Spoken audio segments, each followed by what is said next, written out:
Good morning. You may have just been watching the Ascension Day service, but I thought I haven't actually spoken to you directly about myself and where I've come from. So for those of you who may be watching this for the first time, who haven't been able to come to St. Cuthbert's Church in the past, here's a little bit about me. As you know, my name is Hugh Thomas. I've been the Associate Vicar here since November 2018, and it's been a brilliant period of time. We've done so much work here. Congregation, of course, we'd always love that to get larger, but this has been a wonderful opportunity for me to spread my experience in ministry. So where did I come from? Well, my accent isn't from around here, so I was born and brought up in South Wales.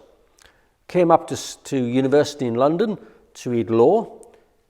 That would have been 1977.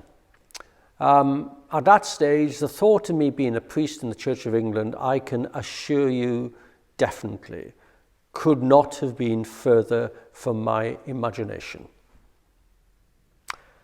But then, I believe in the God of surprises, or at least I do now. I didn't as an 18-year-old.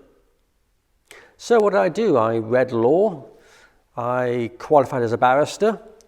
I worked as an in-house counsel and director of compliance and regulatory issues in a number of the major international investment banks, Deutsche Bank and Merrill Lynch, and people, the big names like that. And it was only probably in my mid-40s that I realized there was something missing in my life, and I couldn't quite put my finger on it. So I sort of drifted into exploring more why I was having this itch. And I realized the itch was the Almighty poking me in a nice way. So I started some exploration of whether this was God guiding me to do something, or whether it was just me and my ego thinking I'd do something different. So after it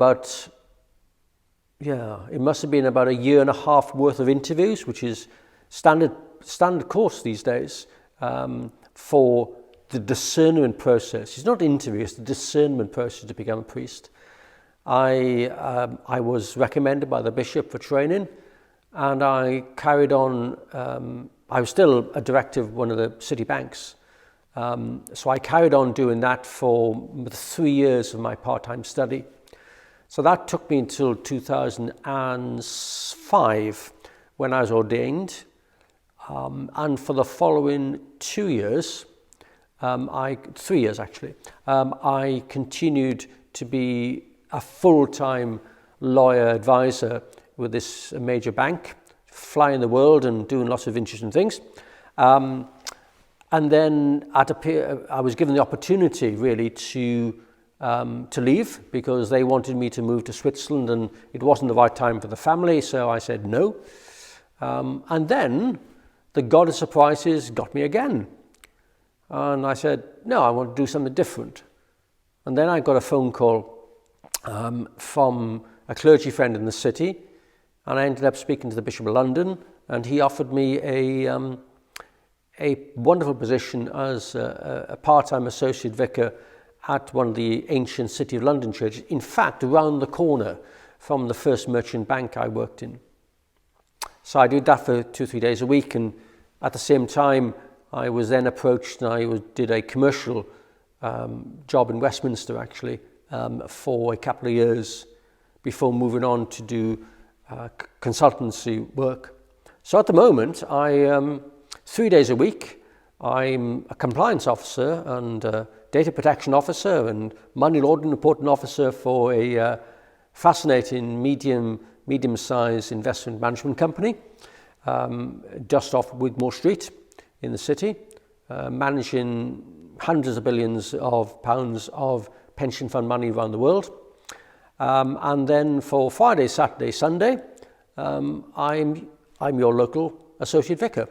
So it's a wonderful opportunity to balance things up, because all of you, or most of you I suspect, are all trying to balance your life. Well, we're all doing that, but I believe in the power of the Spirit we are given that strength. Just when we think we can't do it, Do you know the God of surprises comes up and says, oh yes you can.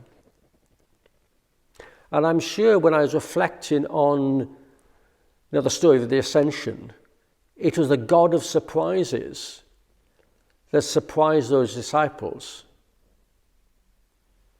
And they realized, gosh, everything that Jesus said and was prophesied is actually true. It's really going to happen. And then through the power of the Holy Spirit, which we'll be celebrating at the day of Pentecost next Sunday, they were imbued, strengthened by the coming of the Holy Spirit at Pentecost, with that power and strength of faith and purpose to be able to go out and make disciples of all nations, which is why I'm sitting here now wearing this as a priest in God's church, speaking to you. So, thank you for watching. Do dip into the services whenever you can, and I look forward to speaking to you again. Thank you.